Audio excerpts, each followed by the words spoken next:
네, 일단 챕터 20에서 제일 중요한 건 뭐였냐면 델타 G 개, 즉 개 전체의 자유에너지 변화는 뭐에서 뭐 뺀 거라고요?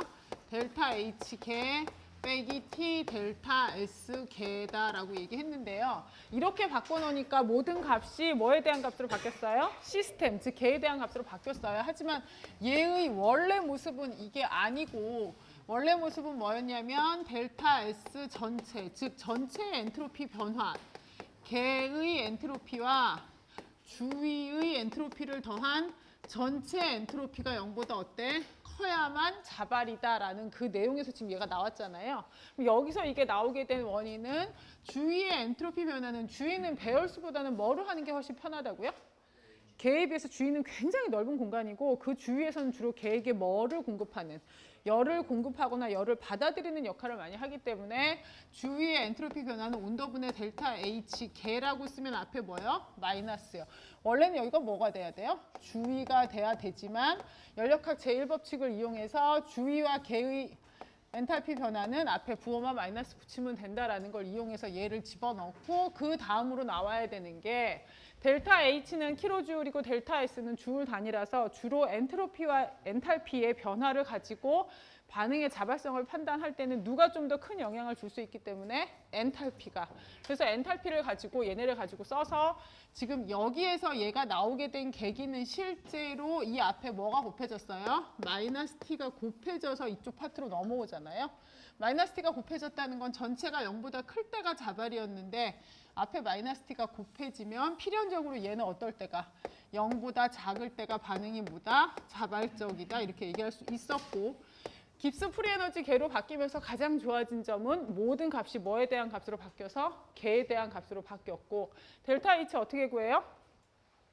두 가지. 첫 번째는 뭐 델타 H 누구야? 표준, 생성, 엔탈피 변화. 이걸 이용해서 구하면 됐었죠. 근데 얘를 가지고 내가 구하려면 어떻게 해줬어야 됐어요? 생성물 거에서 반응물 거 빼요. 반응물 거에서 생성물 거 빼요. 생성물 거에서 반응물 거. 근데 얘 변화 가지고 하는 경우도 있어요. 결합 엔탈피, 그죠? 결합 에너지. 이걸 변화를 다 더해갖고 여기서 이제 빼주는 경우도 있잖아요. 결합 에너지 합에서 뺄 땐 누구 거에서 누구 거 빼야 돼요?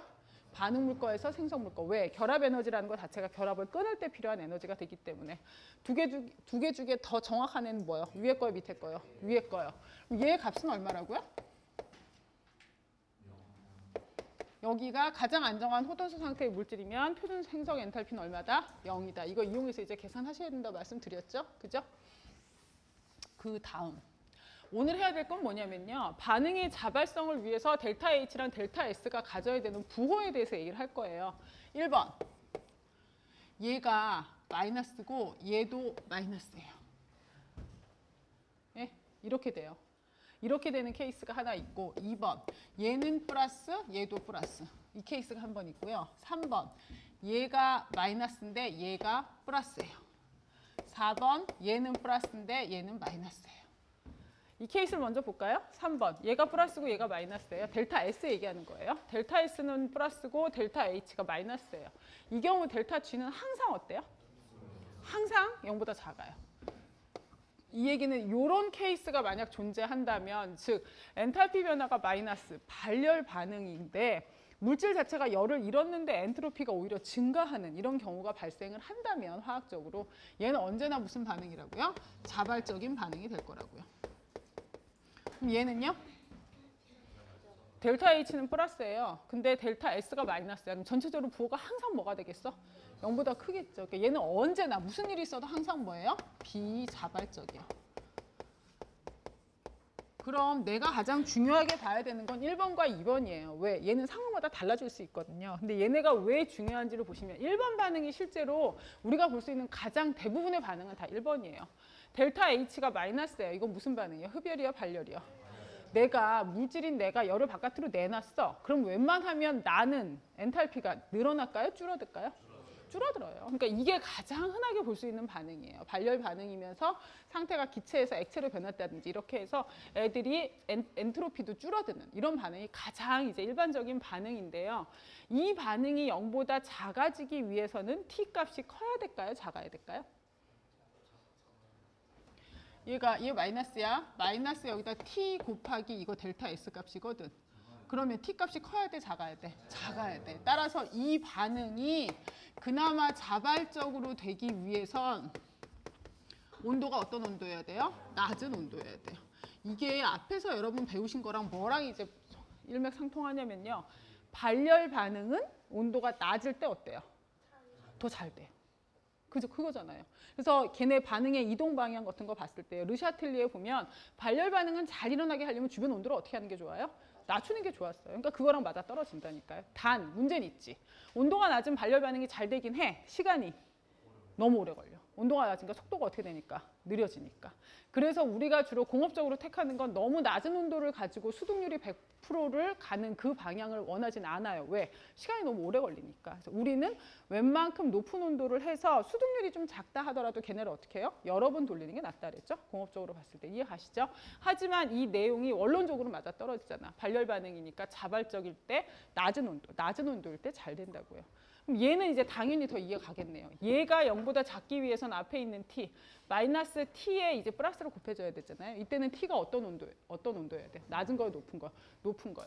얘 무슨 반응이에요? 델타 h가 플러스면 흡열 반응이에요. 흡열 반응 언제 잘 돼요? 온도가 높을 때 잘 되잖아. 그죠? 잘 된다는 게 결국 걔네 자발성이 좀 더 확보된다는 게 잘 되는 거거든. 내가 아무 짓 하지 않아도 알아서 지가 반응이 진행되는 거니까. 따라서 얘가 자발적이기 위해선 무슨 온도가 필요해요? 높은 온도가 필요해요. 그러니까 여러분들이 실험을 설계할 때 얘를 이제 잘 보셔야 된다고요. 얘가 지금 어떤 상황인지를 가지고 판단하셔서 낮은 온도가 더 좋을 건지 높은 온도가 더 좋을 건지 여러분이 이제 판단을 하셔야 되는데 그거를 실제 반응과 연관시켜서 한번 보시자고요. 반응의 자발성에 미치는 온도의 영향. 첫 번째 줄.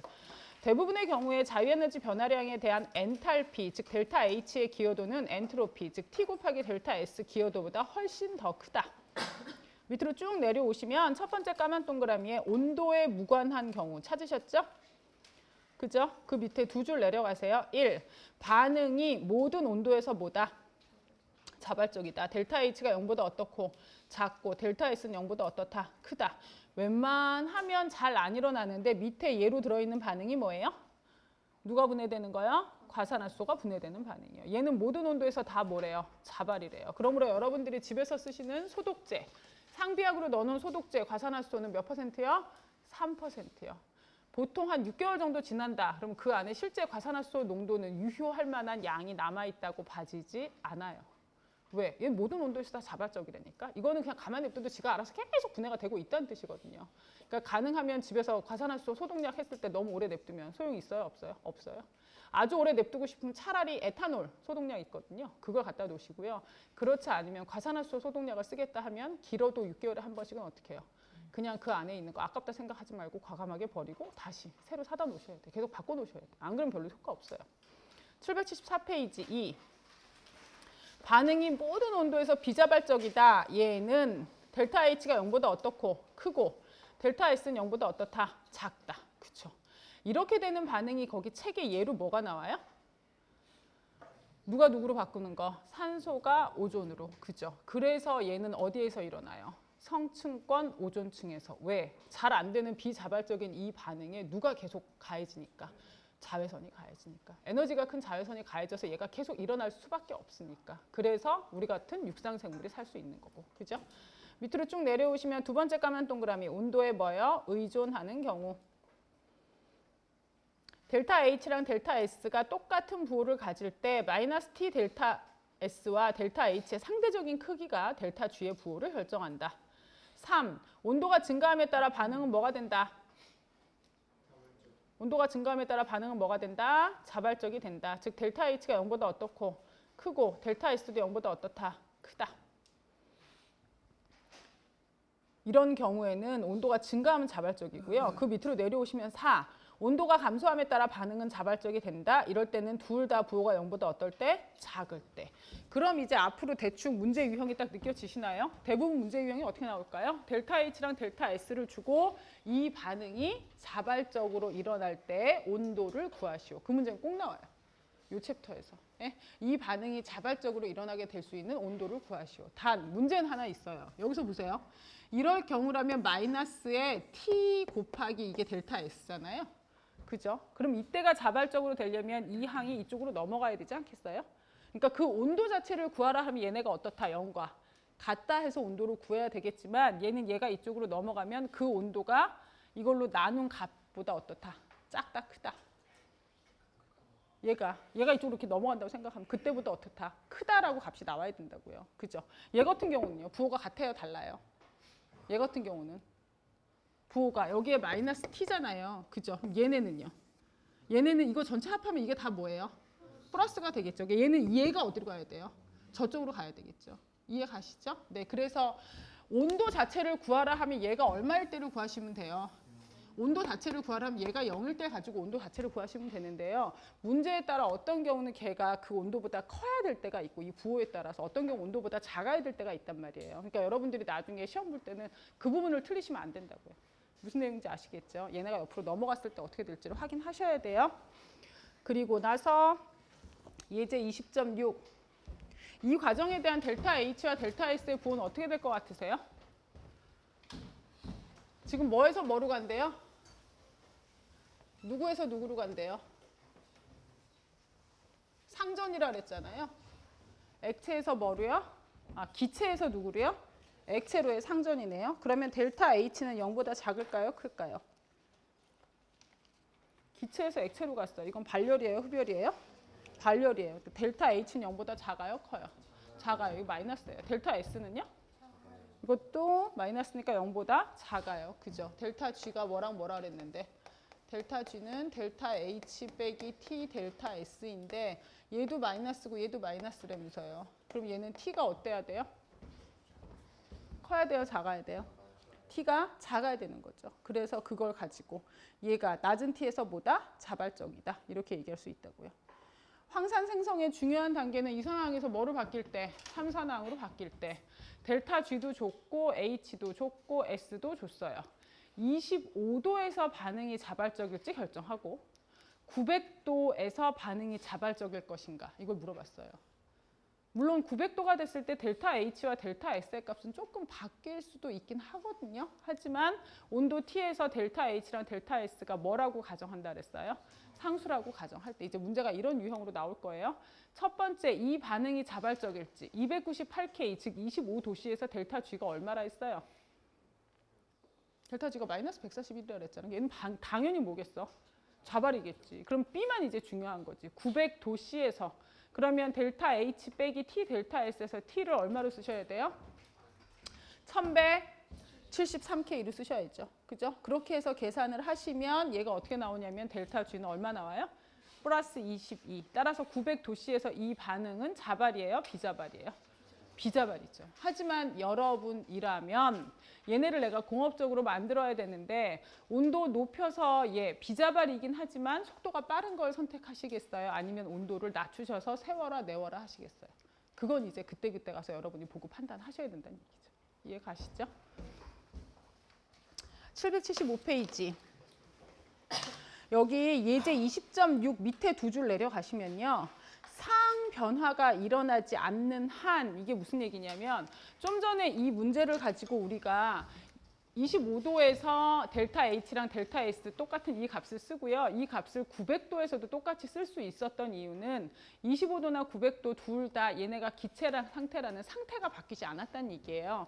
거기 책에 이제 줄 치실 내용이 상변화가 일어나지 않는 한, 즉 상태가 똑같다면 델타 H랑 델타 S 값들은 대체로 온도에 따라 거의 바뀐대요, 안 바뀐대요? 거의 바뀌지 않는다고요. 이 엔탈피 변화랑 엔트로피 변화가 실제로 가장 이제 영향을 많이 받는 게 상변화에 의해서 영향을 제일 많이 받기 때문에 상태만 일정하면 비슷하게 가는 경우가 많다 아시면 돼요. 왜요? 아까 그 예시 20.6에서 물이 네. 액체로 된 거 그랬을 때 이런 거 T를 구하면 그게 평균점이랑 똑같이 나와요? 이런 거 가지고 구하면 그렇죠. 똑같이 나오죠. 네. 776페이지. 반응이 자발적으로 되는 온도. 그래서 이거 문제가요. 아까 그런 경우에 이 반응이 자발적으로 일어나는 온도를 구하라 그렇게 하지 않고요. 이렇게 되는 끓는 점을 구하라 이렇게 나올 수도 있거든요. 그러면 학생들이 그 두 개의 단어만 가지고도 이제 헷갈리는 거죠. 어쩌란 얘기지? 이렇게. 뒤에 델타 G가 0이라는 걸 가지고도 또 델타 G가 0일 때 100도씨라는 그 온도는요. 물에서 수증기로 변하고 수증기에서 물로 변하는 게 뭐예요? 평형이 일어나는 온도잖아요. 그러니까 평형이 일어난 온도를 구해라 이렇게 얘기하지 않고요. 끓는 점을 구해라 이렇게 나올 수도 있어요. 그러면 학생들이 델타 G 계속 구하다가 끓는 점 어쩌라고 이렇게 되는 경우가 있거든요. 네, 그렇게 해서 그 두 개의 말은 바꿔서 써놓기도 해요. 굉장히 중요한 얘기였어요. 그리고 나서 776페이지 반응이 자발적으로 되는 온도 예제 20.10이 있고요. 그 위에 줄을 보시면 뭐라고 써 있어요? 델타 G는 델타 H 빼기 T 델타 S잖아요. 반응이 자발적으로 되는 온도 그때 딱 온도 자체를 구하라 하면 뭐라고 놓고 구하시면 된다 그랬어요? 0이라고 놓고 구하시면 된다 그랬어요. 그죠? 그렇게 해서 예제 20.10에 보시면 그때 온도는 델타 H를 누구로 나누라고? 델타 S로 나누라는 얘기가 있다는 거죠. 이해 가시죠? 네. 얘를 가지고 이제 이 문제를 풀어보자고요. 25도에서 산화구리의 반응은 비자발적이다. 델타 G가 얼마일 때? 8.9 kJ. 반응이 자발적으로 될 때 온도를 계산하라 그랬어요. 그죠? 그러면 이런 경우에 이제 문제는 반응이 자발적으로 될 때 뭐 어떻게 해야 될까요?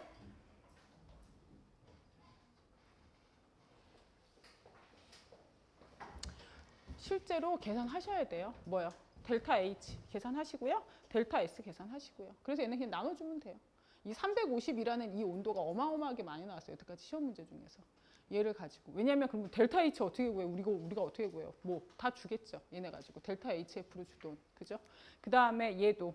델타 S도 산화구리 원의 반응, 그 반응 화학식 줄 거고요. 화학식에서 각 물질들의 뭘 줄 거예요? S값 줄 거예요. 그러면 생성물의 S에서 반응물의 S 빼갖고 계산하셔서 이 온도 찾으실 수 있으셔야 된다고요. 단, 문제가 이렇게 바꿀 수도 있어요. 산화구리 원이 뭐 산소랑 결합하였다. 그 반응은 비자발적이다. 그럼 여러분 어떻게 하셔야 돼요? 반응식을 여러분이 쓰셔야죠. 반응식을 여러분이 완결하셔서 각각 반응물들과 생성물의 S값 같은 거 계산하셔야 된다. 이해 가시죠? 그리고 나서 777페이지. 이 내용은 이제 무슨 내용을 얘기하자는 거냐면 딴 거 아니고요. 보세요. 제가 앞에서도 글루코스, 즉 포도당이 분해되는 반응의 델타 G 값이 굉장히 마이너스로 마이너스 2400보다 훨씬 더 값이 작다 그랬잖아요. 그렇게 값이 마이너스 값들이 밑으로 막 내려가는 게 왜 중요하다 그랬어요? 그것 때문에 ADP가 ATP가 되려면 인산이 하나 더 붙어야 되는데 어차피 걔네들의 부호는 다 뭐라서? 마이너스라서 붙고 싶지 않다 그랬죠. 근데 그런 정전기적 반발력을 이기고 얘네를 붙게 하는 그 에너지의 근원이 누가 쪼개지는 거라 그랬어요? 글루코스가 분해되는 거. 왜? 걔가 너무나 자발적이라서 몸 안에만 들어가면 무조건 쪼개져요. 너무나 자발적이라. 너무나 자발적이라서 쪼개지면서 나오는 이 많은 양의 에너지를 어떻게 할 거냐 이거죠. 얘 때문에 ATP는 만들어질 수밖에 없다. 어거지로. 이게 대부분의 시스템에서, 그러니까 인체라는 시스템에선 지금 글루코스 분해랑 ATP 생성이 이제 같이 맞물려서 돌아가는 거고요. 우리가 보통 설계를 하는 대부분의 공업적인 시스템도 마찬가지로 하나에 뭐가 있어야 돼요? 에너지원이 있어야 돼. 그걸 이용해서 딴 애들이 어거지로라도 돌아갈 수 있게 만들어주는 거거든요. 단 이렇게 어거지로 돌아가게 만들어줬을 때 그냥 바깥으로 없어져서 흩어져 버리는 에너지의 양보다 집약적으로 이 안에서 굴러갈 수 있는 에너지의 양을 많게 하는 거. 그게 이제 공학자들이 할 일이 되는 거죠. 그게 자동차 엔진으로 되면 연비가 증가했다. 뭐 이런 식으로 얘기합니다. 열 효율이 증가했다. 보일러의 난방 효율이 증가했다. 다 그게 똑같은 얘기 하는 거거든요. 네. 777페이지는 이게 한 4, 5년 전인가? 이게 시험 문제 나온 적이 있어요. 반응 짝지음에 대해서 서술하여라. 또는 짝지어진 반응에 대해서 서술하여라. 이렇게. 그래갖고 애들이 그거 갖고 도대체 이게 뭘 하란 얘기인가? 그게 이거예요. 반응 짝지음 또는 짝지워진 반응, 그래서 커플링 오브 리액션이거든요. 얘는 그 밑에 줄 한 단계가 충분한 자유에너지를 공급하여야 나머지 반응이 일어날 수 있다. 이게 반응 짝지음이에요. 별거 아니에요. 모든 시스템이 제대로 굴러가기 위해선 반드시 뭐가 있어야 돼요? 자유에너지가 굉장히 델타 G가 0보다 작은 이러한 굉장히 큰 드라이빙 폴스라고 얘기했죠. 뭔가 일이 일어날 수 있게 만들어주는 그 파트가 있어야만 나머지 부분이 일어날 수 있다고요. 그게 반응 짝지음이에요. 그리고 나서 20.4. 네. 여기는 이게 한 2장 있으면 이제 챕터 20이 끝나거든요. 챕터 20에서 가장 중요한 공식이 여기 나와요. 그게 이 공식이에요. 챕터 20에서 제일 중요한 공식이. 챕터 20은 일단 공식 2개로 모든 게 해결된다고 보시면 돼요. 이거요. 델타 G는 델타 H 빼기 T 델타 S, 즉 깁스 프리 에너지에 대해서 설명하는 공식이 하나 있고요. 얘를 가지고 내가 뭔가의 시스템에 이제 이용을 해야 될 거 아니에요? 그 시스템에 이용할 때 가장 중요한 건 얘가 되거든요. 얘네는 사실은 저거를 이제 제대로 설명할 수 있는 연력학적인 내용은 몹시 많으나 매우 길고 일반 화학에서 걔네를 다 다뤄야 될 내용이 아니라서 책에 있는 내용대로 설명할 거예요. 그러니까 이 내용대로 여러분이 설명을 들으시고 그럼에도 불구하고 이해가 되지 않는다 그러면 일단 저한테 나중에 따로 다시 또 질문하세요. 아셨죠? 책에 있는 내용에서 제가 지금 이 파트를 설명하는 이제 기본은 뭐가 되는 거냐면 이거예요. K분의 이게 1보다 작대요. 이건 무슨 뜻이에요? 평형상수보다 반응지수. 앞에서 여러분 반응지수 배우셨죠? 챕터 17에서 반응지수랑 평형상수가 뭔지 배우셨어요. 둘 중에 실제 농도 가지고 그냥 막 집어넣은 거. 내가 처음에 집어넣은 실제 농도 그건 K예요? Q예요? Q예요. K는 뭐예요? 얘네가 뭐에 도달했을 때? 평형에. 그럼 K보다 Q, K분의 Q를 했는데 1보다 작대요. 얘는 지금 평형에 도달했어요? 못했어요? 못했어요. 앞으로 어떻게 될 것 같으세요? 무슨 반응으로요? 정반응으로. 가만히 냅둬도 알아서 정반응으로 간대요. 그럼 이 정반응이라는 의미를 사실 살짝 뒤집어 보면 냅둬도 그 반응 쪽에서 오른쪽으로 그냥 지 혼자 간다는 얘기잖아요. 그죠? 이 정반응이라는 의미를 사실 조금 뒤집으면 그게 곧 뭐예요? 정반응이 뭐가 된다는 얘기예요? 자발적으로 간다는 의미가 돼요. 그죠? 그래서 얘가 1보다 작을 때는 얘가 1보다 작으면 얘가 뭐랑 맞아 떨어지냐면 델타 G가 0보다 작다는 거랑 두 개가 비슷한 의미가 돼요. 여기서부터 처음에 시작을 한 거예요. 여기서부터 처음에 시작을 해서 그렇다면 델타 G와 K분의 Q를 연결할 수 있지 않을까? 그래서 연결을 하고 싶은데 얘가 1보다 작으면 얘가 0보다 어떻다고요? 작다고요. 그럼 뭐와 연결이 되면 1보다 작은 애가 0보다 작아질까요?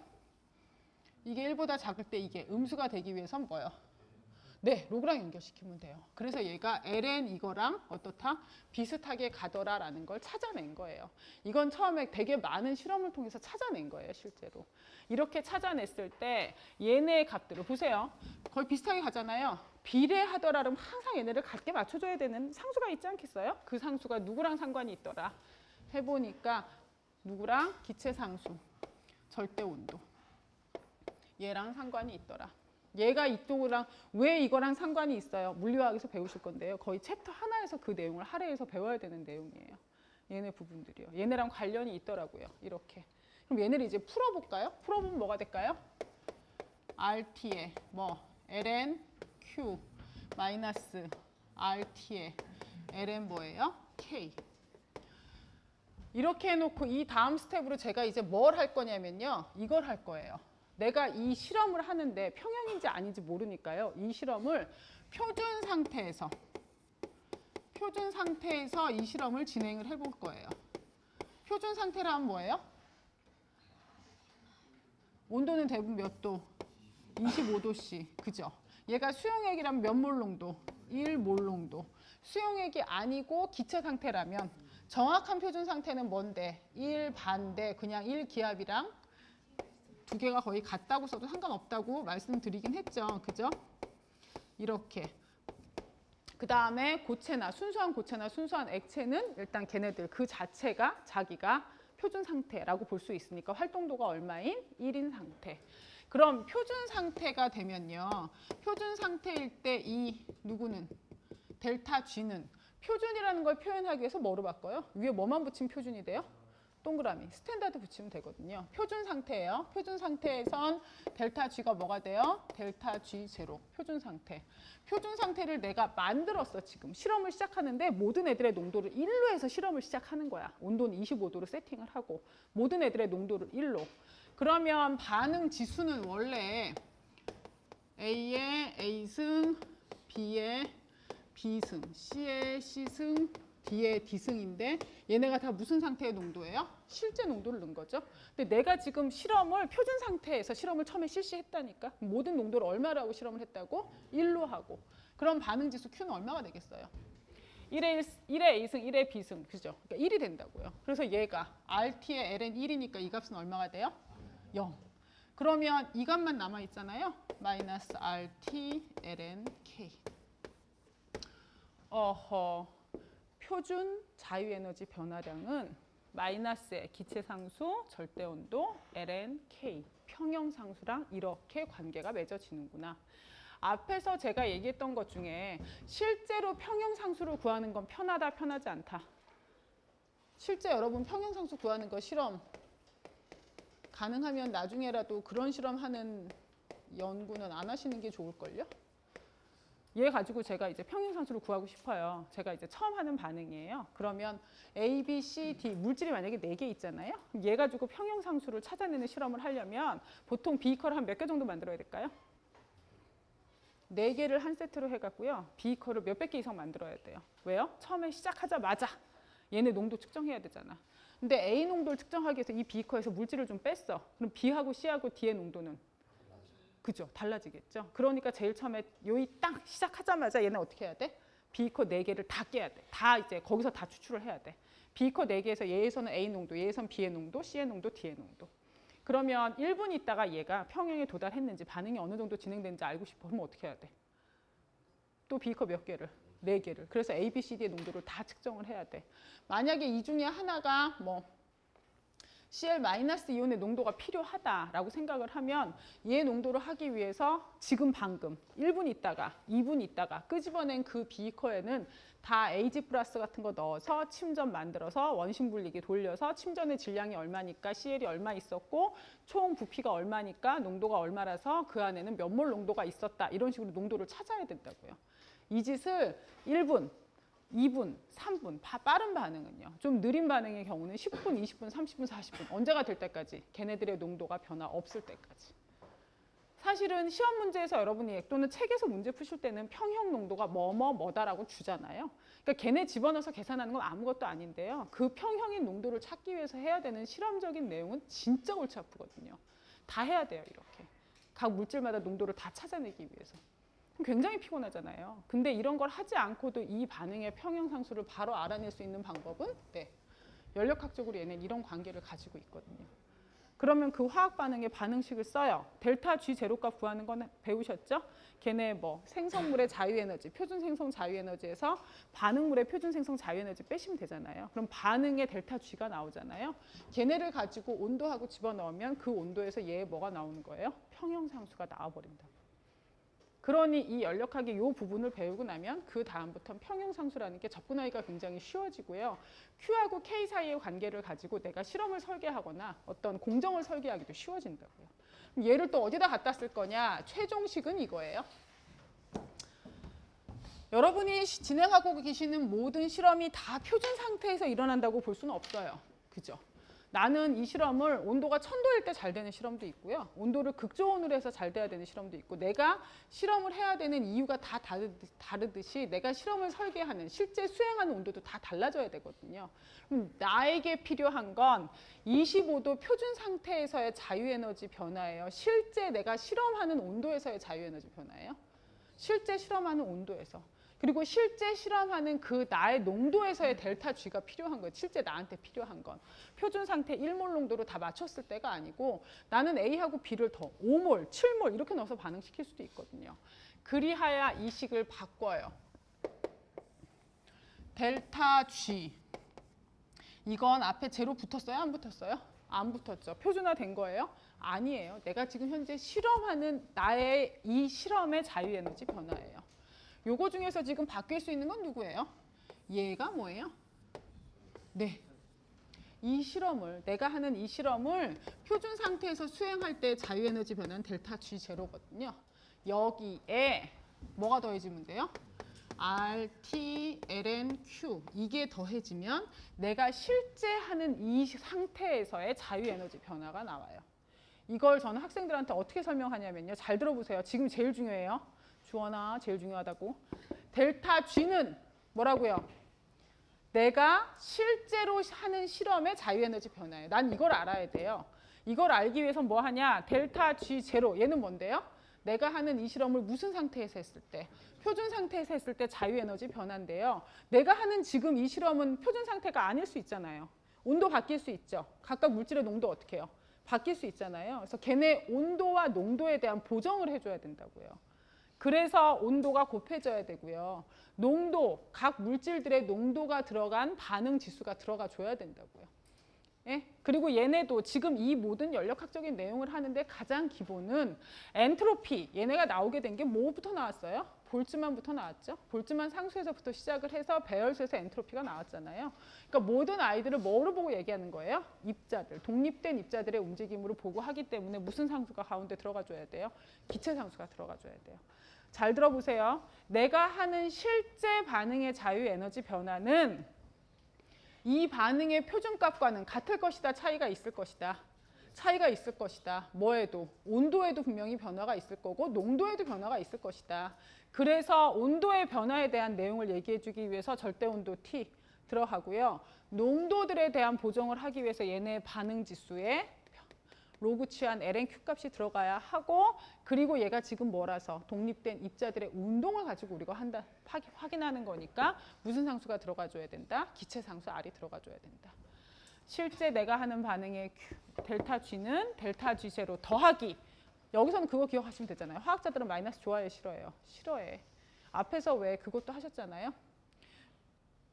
핸더슨 하셀바우식 그죠? 완충용액 할 때 뭐요? pH는 pKa 더하기 로그 3분의 염기였잖아요. 다 더하기로 가거든요. 델타 G0 더하기 RT의 LN 뭐요? Q. 이때 T는 뭐에 대한 보정? 온도. Q는 뭐에 대한 보정? 실제 내가 하고 있는 실험에 대한 농도 보정이라고 생각하시면 돼요. 그래서 지금 실제 내가 하는 반응은 얘가 0보다 작아야만 이 반응이 뭐예요? 내가 설계한 이 조건에서 얘가 뭐예요? 자발적이 되는 거예요. 이해하시죠? 예? 그러니까 얘가 앞에서 되게 이제 많이 나올 거고, 이게 이 식이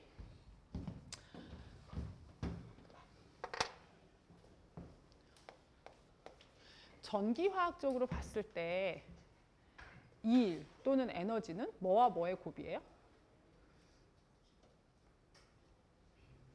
그러니까 여기서 전기화학적 그럼 갑자기 머리를 딱 순간 스탑 시키시고 세팅을 제로로 맞춰. 그런 거 하지 말고 있잖아. 전기가 일을 한다고. 전기가 일을 할 때 폭포로 생각하세요. 여기서 내려오는 물의 양은 적은 게 좋아요? 많은 게 좋아요? 물의 양은 많은 게 좋죠. 그래야 일을 더 많이 할 거 아니야. 그 물의 양이 뭐의 양이에요? 전하량 Q. 그죠? 또는 라지 Q로 써도 되고 전하량. 이 높이가 낮은 게 좋아요? 높은 게 좋아요? 높은 게 좋은 걸 전기로 얘기하면 전압이 어때요? 숫자가 큰 거죠. 그 전압을 화학적으로 뭐라고도 표현해요? 전기화학적으로 전위차 E라고 표현하죠. 이해가시죠? 그럼 잘 보세요. 앞에서 무슨 얘기를 했냐면 델타 G가 왜 그리 중요하다 그랬어요? 얘는 내가 그 시스템에서 뽑을 수 있는 뭐의 최대량? 1의 최대량이에요. 거기에 뭐 붙인 거예요? 마이너스 붙인 거. 이게 델타 G였단 말이에요. 그죠? 델타 G 대신에 이 마이너스가 1로 들어가도 돼요. 전기화학적으로 1과 에너지는 단위가 같아요? 달라요? 같아요. 1하고 에너지는요. 얘를 내가 실제로 이거 갖다 놓고요. 이렇게 했으면 뭐 한 거야? 일한 거지. 근데 할 수 있는 그걸 가지고 앞에서 이렇게 찡 하고 대기하고 있으면 지금 내 손에 뭐 있는 거야? 에너지 있는 거야. 얘는 결국 본질이 같단 말이에요. 바깥으로 드러났으면 1이고 아직 드러나지 않았으면 에너지 상태로 들어있는 거거든요. 그렇게 했을 때 얘가 커지면 에너지가 커지고 얘 전위, 즉 전압이 커져도 에너지가 커진다면서요. 전기적으로 우리가 일은 누구랑 누구의 곱이에요? 전하량과 누구요? 전위의 곱이에요. 전하량은 단위를 뭐 써요? 쿨롱 써요. 쿨롱. 전위는 전위차, 전압 걔는 단위를 뭐 써요? 볼트 써요. 그죠? 그래서 쿨롱하고 볼트를 곱한 게 얘가 뽑아낼 수 있는 최대한의 일이 된다고요. 여기서 한 단계만 더 나갑시다. 우리 화학하죠. 화학했을 때 아연은요. 아연 1몰이 쪼개지면 전자 몇 몰 나오게 해요? 몇 몰 나와요? 2몰 나오죠. 따라서 어떤 화학 물질에서의 전하량을 계산할 때는 이 전하량은 이 물질에 따라서 아연은 전자가 2개 나오는데 은 같은 경우는 끼케야 전자 몇 개 나와요? 얘는 하나밖에 안 나와요. 그래서 내가 화학 반응에서 나오는 전하량은 실제로 앞에 뭐가 곱해져야 돼요? N. 아연은 곱하기 얼마? 2. 은은 곱하기 얼마? 1. 그리고 우리는 화학하죠? 화학은 전자 1개의 전하량이에요. 전자 1몰 개의 전하량이요. 1몰계. 전자 1몰계의 전하량을 뭐라고 배우셨어요? 1 패러데이. 혹시 들어보셨어요? 96,500쿨롱이라 그래서 1 패러데이. 그래서 전하량이 N 뭐가 돼요? F. 얘가 전하량 Q 대신에 NF를 쓰는 거예요. 어디에선? 화학에선. 전자 개수 곱하기 전자 1몰의 전하량. 그 다음에 전압을 뭐로 쓰면 된다고요? 2. 여기에 뭐 붙여야 돼요? 마이너스. 끝났어. 델타 G는 마이너스 NFE. 실제 그 시스템에서 내가 뽑아낼 수 있는 최대한의 전기 에너지. 얘는 뭐예요? 마이너스 NFE 제로. 이건 뭔데? 그 시스템을 표준 상태에 넣고 모든 용액이나 이런 거를 얼마로 했을 때 1몰로 했을 때 뽑아낼 수 있는 전기 에너지. 더하기 RT의 뭐? LNQ. 마이너스 NF로 나눠요. 뭐는? 2는 누구? 2 제로 마이너스 누구분의? NF분의 RT LNQ. 얘가 여러분 챕터 20 전체에서 배우셔야 되는 네른스트 이퀘이션. 이게 다 끝이에요. 그럼 도대체 얘가 저게 무슨 말도 안 되는 얘기야. 너네 다 알아. 어떻게 알고 있냐면 불러볼래? 금속의 이온화 경향.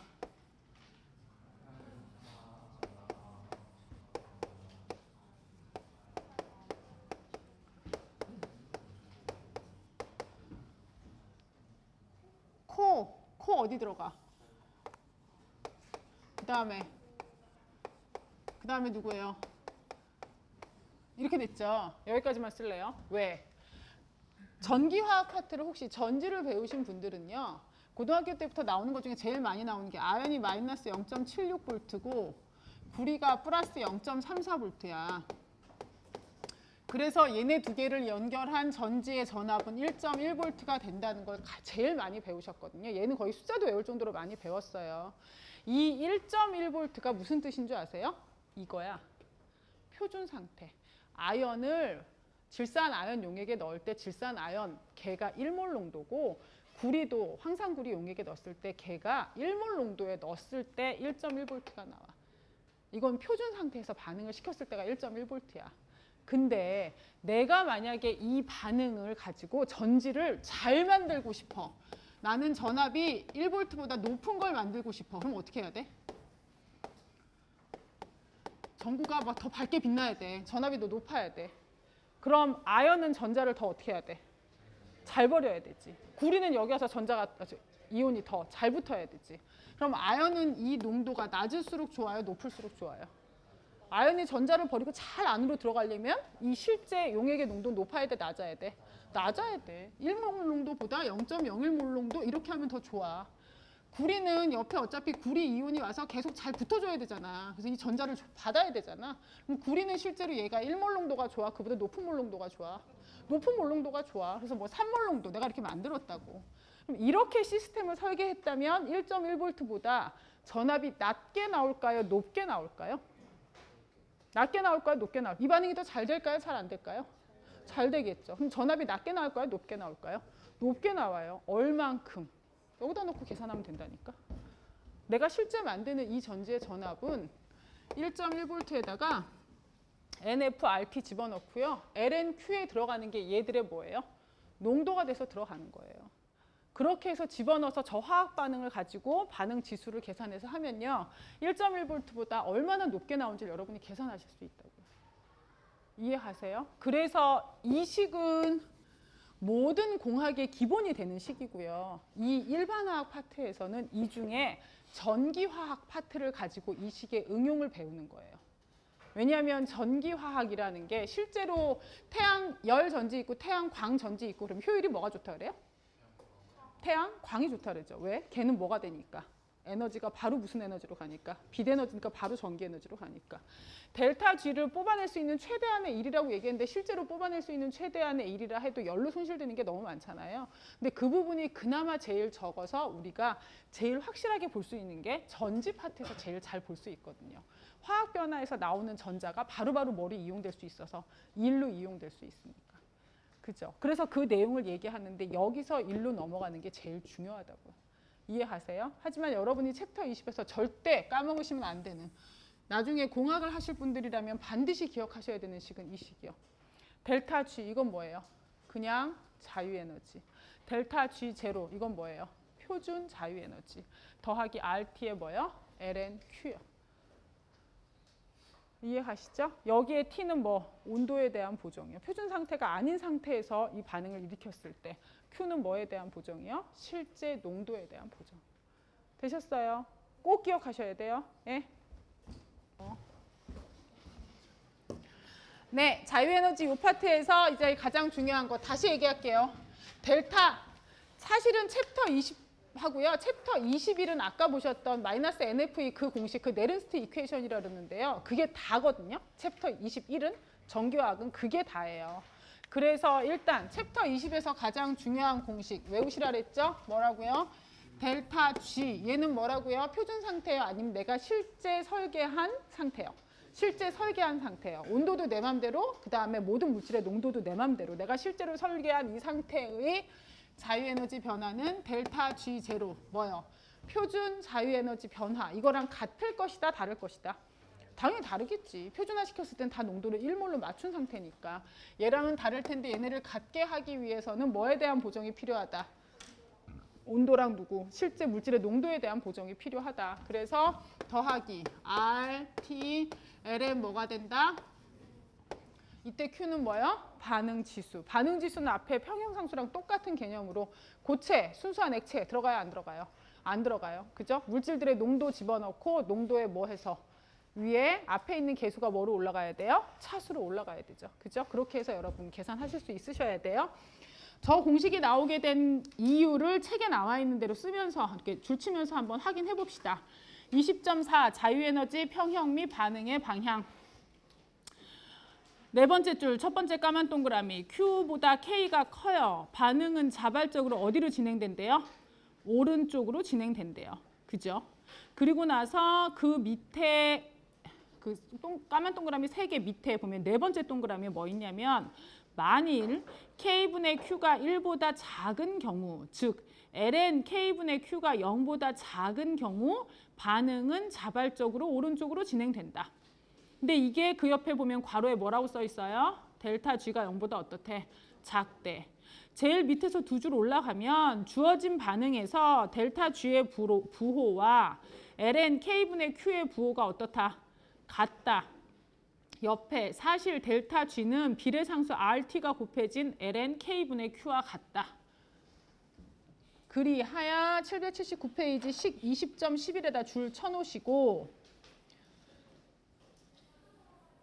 그 밑에 두 줄 내려가시면 그러므로 식 20.11에 의하면 농도들의 BQ가 평형에서 이것들의 BK로부터 얼마나 다른지 나타내는 척도가 뭐다? 델타 G 값이다. 그리하여 그 밑에 표준 자유에너지 변화량과 평형상수. 식 20.11에 있는 Q의 표준 상태 값, 기체인 경우 1기압, 용액인 경우 1몰 농도 등이 사용되면 델타 G는 뭐로 가요? 델타 G 제로, 즉 표준 자유에너지 변화가 되고 Q 값은 얼마가 돼요? 1. 그 밑에 줄 ln 1이 얼마예요? 0. 그래서 RT, ln Q의 항은 어떻게 되고? 사라지게 되고 다음 식이 얻어진다. 뭐다? 델타 G 제로는 마이너스 RT, ln K가 된다. 그게 식 20.12고요. 밑으로 내려오셔서 식 20.13 위로 두 줄 올라가세요. 델타 G 제로랑 K 사이의 관계식인 20.12를 델타 G에 대한 식 20.11에 대입하면 어떠한 초기 농도들에도 이게 제일 중요한 거예요. 내가 설계한 어떤 농도에 대해서도 적용할 수 있는 관계식을 얻고 이 식이 뭐다? 식 20.13이다. 이 식 앞에는 별표 3개 붙여놓으시라 이거죠. 그래서 얘네를 가지고 이제 A2 분자, A2 분자는 검정이래요. 그 다음에 B2, 얘는 초록이에요. AB 혼합물. 그래서 각 분자 한 개는 0.1몰을 표현하고 얘네 부피는 얼마라 그랬어요? 1리터라고 얘기를 했어요. 지금 이 반응의 델타 G 제로는 마이너스 얼마라고요? 3.4. 만약 혼합물 1이 뭐에 있다면? 평형에 있다면 뭘 계산하래요? 평형상수. 그럼 어떻게 할까요? 혼합물 1이 평형에 있다면 평형상수 계산하여라. 어떻게 해야 돼요? 사실은 이 문제가 나오잖아요. 이 문제 나왔을 때 이제 뭘 보셔야 되냐면 혼합물 1. 얘는 A가 몇 개예요? A가 몇 개? 2개. B 몇 개예요? 2개. 그 다음에 A, B는요?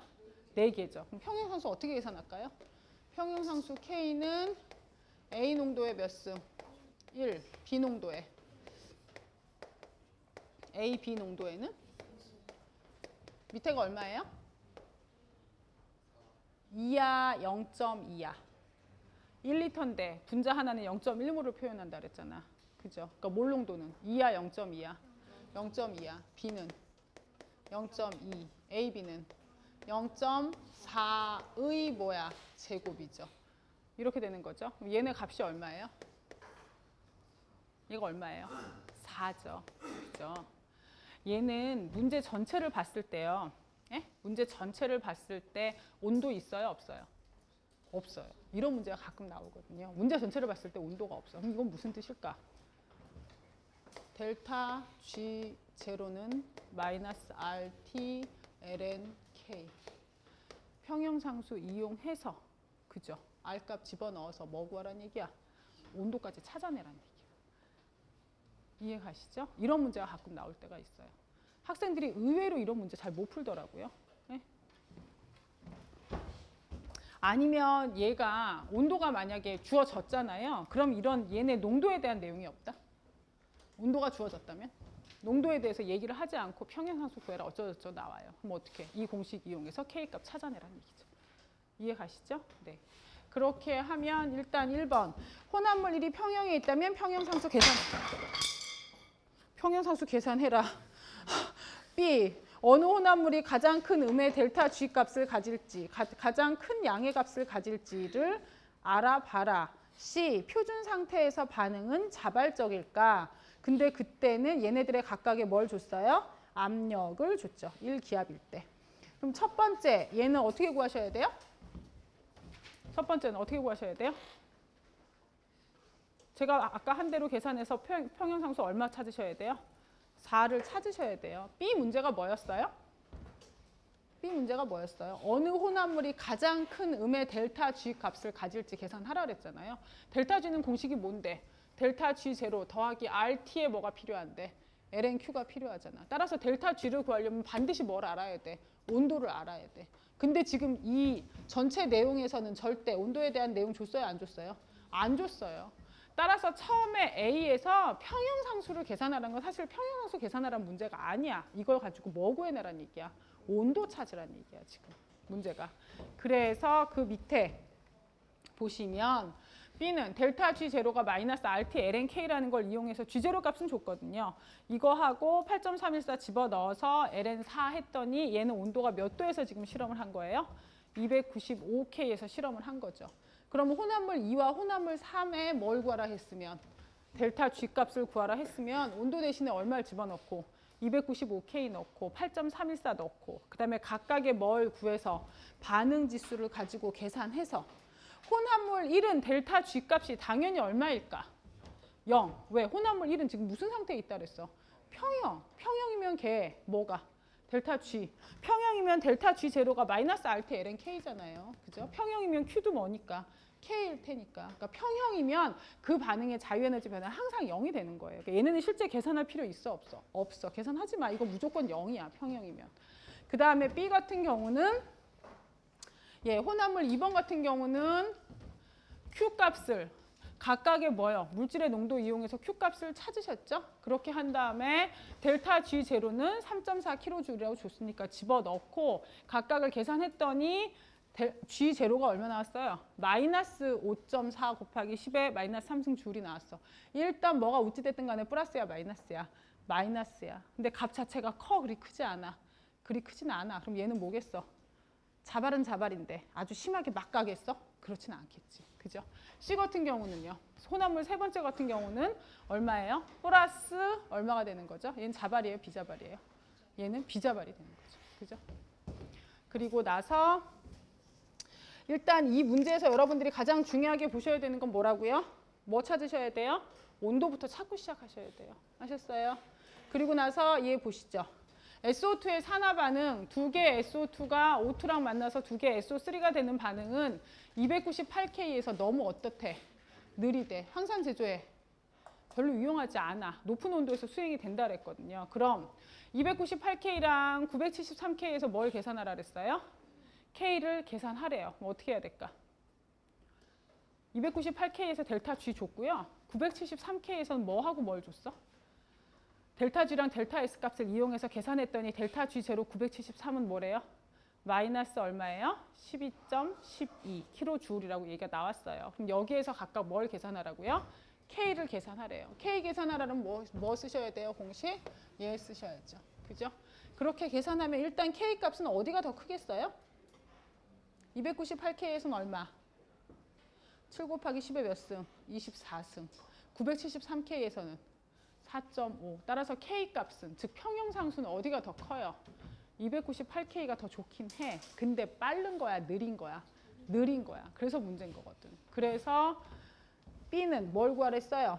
반응 자발성에 대한 온도의 영향을 결정하기 위해서 밀봉된 두 용기를 SO2하고 O2, 그 다음에 SO3 각각의 압력을 줬잖아요. 그리고 나서 이 각각은 몇 도랑 몇 도에서 유지했다 그랬어요? 25도랑 몇 도에서? 700도에서. 각 온도에서 이 반응은 어느 방향으로 평형에 도달할까? 그럼 뭐예요? 이걸 이용하라는 얘기지. 각 온도에서 델타 G 제로 줬어요? 안 줬어요? 줬어요. 각 온도에서 얘를 주고 그 다음에 이 농도를 가지고 온도 집어넣어서 각 온도에서 델타 G 값을 구하라는 얘기예요. 이렇게. Q가 지금 4거든요. 그러면 일단 Q 값이요. K 값이 앞에서 구한 게 온도가 낮을 때는 7 곱하기 10의 24승. 어마어마하게 K 값이 컸고요. 온도가 높아도 4.5이긴 했거든요. 그러니까 Q 값이 지금 얼마밖에 안 되기 때문에 4밖에 안 되기 때문에 두 온도에서 모두 다 반응이 어디로 가긴 할 거야. 자발적으로 가긴 할 거다 이거지. 그죠? 생성물적으로 진행이 될 거야. 298K에서는 차이가 너무 크니까 아주 자발적으로 오른쪽으로 많이 갈 거고 973K에서는 그러진 않을 거다라는 얘기인데 얘네를 가지고 실제 자유에너지 변화를 알아봐라 라고 얘기하면 298K에서는 델타 G 제로랑 다 집어넣어서 했더니 마이너스 138인데 973에서는 얼마예요? 마이너스 0.9가 나오더라 이거죠.